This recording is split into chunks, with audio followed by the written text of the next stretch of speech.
Hello everyone, I'm Emma and I'm your storyteller for today. Tonight's story is called Terence the Wren and this is chapter 11.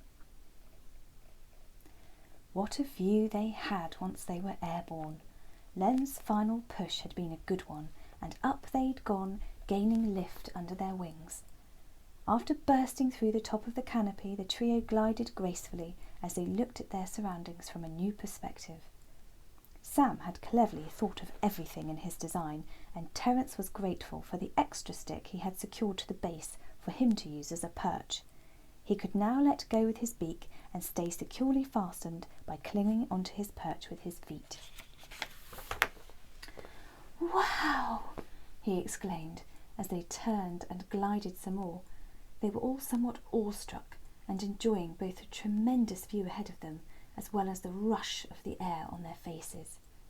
This was truly a marvellous feeling, and they were all indulging themselves in enjoying each and every moment. After all, it's not every day you get to go in a glider, and especially so if you happen to be a frog, a wren, or a squirrel. From up here, they could see for miles in each and every direction. It was liberating. They felt weightless as Jenny leaned left and then right and swooped gracefully along. Terence could see they were aiming towards the direction of the fields, and he hoped Jenny would get them all the way there, as he wanted to get to the family nest as soon as possible. He marvelled at the feeling of being airborne and couldn't wait to get his new wings so he'd be able to fly on his own. He felt truly fortunate to be a bird and to know that for him, flying was a part of his everyday life and future. Len and Sam were similarly marvelling at the joy that was flying in their super glider. Sam was feeling very pleased with himself that his idea had come to fruition and that he'd managed to create such a clever gliding machine. Len was surprised at how much he was enjoying it. This gliding thing wasn't at all as he'd expected. It was serene and graceful, and they could travel so far with such little effort. It would have taken countless leaps and hops to even begin to get this far, and yet with really just one big leap from him, here they were, already having covered a good distance and heading towards the fields. "Look out, there's my stream," said Len in excitement. They were gaining speed now, as Jenny's nose at the front of the glider had started to dip. The breeze was now not so gentle, and as the speed increased, so did the rushing of the air past their faces. They were still gaining and getting faster. Sam started pulling back on something in an attempt to slow them down, but it didn't seem to be having much effect. And then, whoosh! They were above the stream and above the water.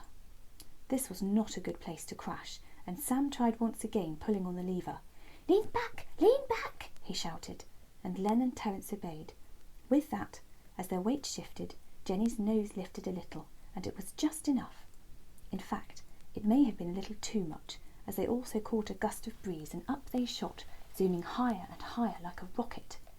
"Whee!" said Terence, clearly enjoying the excitement. Len, on the other hand, looked as if he might vomit.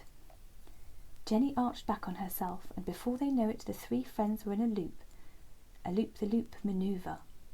The upward thrust that came with this descent whooshed them into a nearby tree, and thankfully they were caught by the branches gently, as if the tree had cupped Jenny delicately in its hands.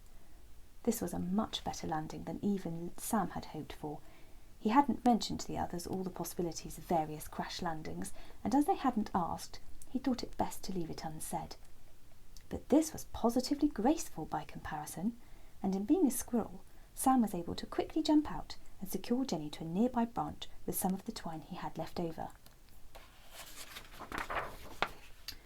For this Len was truly grateful, as he was still fairly high up for a frog, and getting down was still a challenge. But fortunately for him, Sam had thought ahead, and so he told Len to stay put as he jumped from branch to branch, doing this and that, and tying twine here and there using a variety of knots. The next thing Len knew, he was being safely winched down, as Sam had secured a system of pulleys that enabled him to gently and safely lower Jenny to the ground, with Len and Terence still inside. As they got to the base of the tree, out they both jumped, grateful to be once again on solid ground after the ride of their life. And that's the end of tonight's chapter. Night night. See you soon.